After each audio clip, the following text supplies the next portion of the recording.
This is Jen Pope from PSI and enjoying our time at the PSI booth and learning from lots of different partners. And I'm lucky to have Dr. Samu Dube here, who is the Executive Director from FP2030.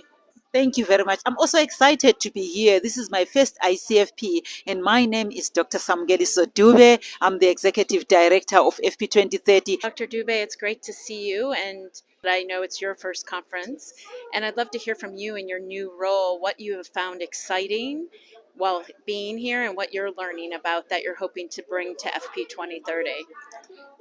First, I would like to acknowledge that even though it's my first ICFP conference, I am standing in the shoulders of giants.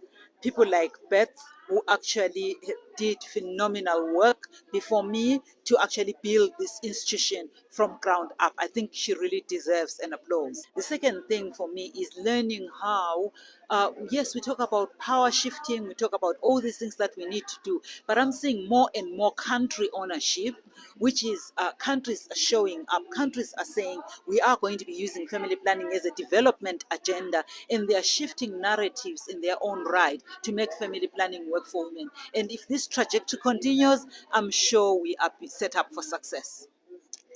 I agree. And it's been nice seeing, as you talked about Beth, what she did in the team on the ground. And we made a commitment for FP 2020 around reaching more than 10 million youth. We just announced yesterday that we are going to scale and innovate people-centered solutions for over 100 million people. And for me, people-powered is so central to the work we're doing. And I'd love to hear from you. What do you view as people-powered SRH?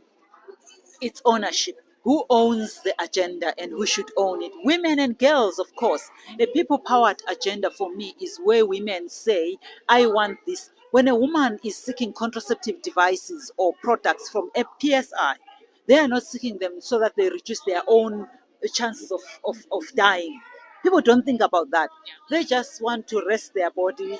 They just don't want any unintended pregnancy. They just want more for their children who they perhaps have. They want to finish college. They want to do more in terms of opportunity creation in their own right. I actually think that for me, people powered is about realizing that women do have solutions that they want for their own problems. Tapping into that will make sure that we can make progress in many ways than one. That actually aligns nicely to the work we're doing around self-care and working through our self-care trailblazers group and trying to advance that as part of the health system. And so I'd love to hear from you in terms of what more can people be doing to advance giving agency, choice, and voice to women and girls, and thinking through other modes of service delivery and connections in order for them to realize their choices that they want to make. It's information, right? So self-care is one, because you want to put power back into the hands of a woman, but you also want them to have information to make those decisions. There's a digital revolution, we talk about it, but it's about making sure that that phone that a woman owns certainly revolutionizes her life in terms of the information that she can access, the help that she can get if she doesn't have those resources. Who can she call 24/7 when she needs information?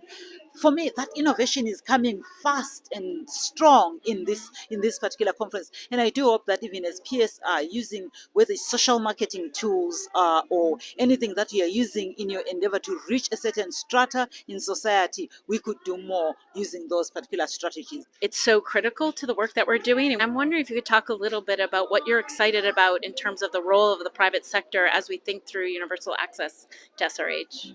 I'm excited about sustainability, and also I'm excited about us recognizing that nearly one in 3 women and girls are actually accessing products and services outside public health systems, and us acknowledging that whether it's within the UHC framework means we are progressing. Failure to recognize that means we are ignoring a whole plethora of women and men, perhaps, and we will get to 2030 having left other people behind. So in the whole chorus that we've been singing, leaving no one behind, we ought to incorporate private sector